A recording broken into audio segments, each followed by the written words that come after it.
On Thursday the 31st of May, after the solemn entry into the Basilica of the Holy Sepulchre and the prayer of praise, the Apostolic Administrator of the Latin Patriarchate of Jerusalem, Monsignor Pier Battista Pizzaballa, presided over the Mass of Corpus Domini.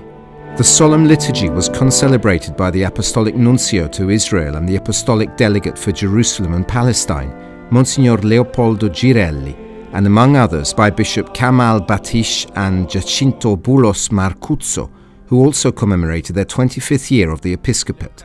The Eucharist is our whole life, and it is beautiful that Jesus really is with us. He said, "I will be with you always until the end of the world." It is the most beautiful thing for us priests, ministers of the Lord, to celebrate with the Lord, for Him and with Him. Even in our days when speed and the immediately and now are apparently a social conquest, underlined Monsignor Pizzaballa in his homily, the Eucharist remains a mystery requiring time, acceptance and understanding. The Apostolic Administrator then went on to explain how the mystery of the Eucharist gradually enters our lives in an ever deeper and more intense way and forms our way of thinking, living and praying. This daily partaking of food, this daily familiarity with the Eucharist bread, with Jesus himself, who is love, gradually forms our thinking into daily growth, to a taste for expectation that is also filled by all our efforts, and where our life becomes a free gift. This is what the Eucharist calls us to be. Pope Francis says, "The Eucharist makes us strong so as to bear fruits of good works and live as true Christians. We must therefore always be close to Jesus in the Eucharist." Here in the Holy Land, there are many initiatives that promote this closeness. In Jerusalem, for example, at the Notre Dame Pontifical Institute, every day is a day of adoration.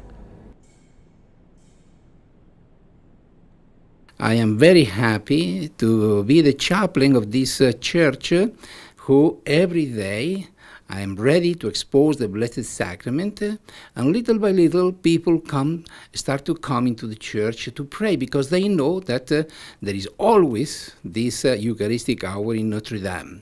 And they pray and they stay there. We don't preach, we don't say any devotions, any prayers, just let people stay there and pray for their needs, for their intentions. And it is admirable to see the faith of the people. Entering the Old City along the Via Dolorosa, at the fourth station marking the meeting of Jesus with his mother, is the Armenian Catholic Church. Here too, pilgrims and local Christians have the opportunity to stand before God. In questo contesto, in questa città tre volte santa, l'adorazione trova veramente il suo In this 3 times holy city, adoration finds its ideal habitat. It is beautiful that after his historical presence, there is the continuity of his visible but equally true, strong presence, and of which men and women of today, the world of today, the holy city, is particularly in need of. We pray for peace above all. Ha particolarmente bisogno. Preghiamo per chiedere pace soprattutto. Moving to Galilee, northern Israel, we come to Nazareth, where next to the Basilica of the Annunciation, another initiative allows the faithful to adore Jesus in the Blessed Sacrament. We had always adoration on Saturday, all night. I see Jesus said, when you have a lamp, you light a lamp, why put it under the bed? Put it on a bushel, on a stand. People can know. I say, this is Eucharistic, is a church. Why only for us, few people, we are there? Why you don't get this place, a chapel, other people can invite them to come to pray, to join us.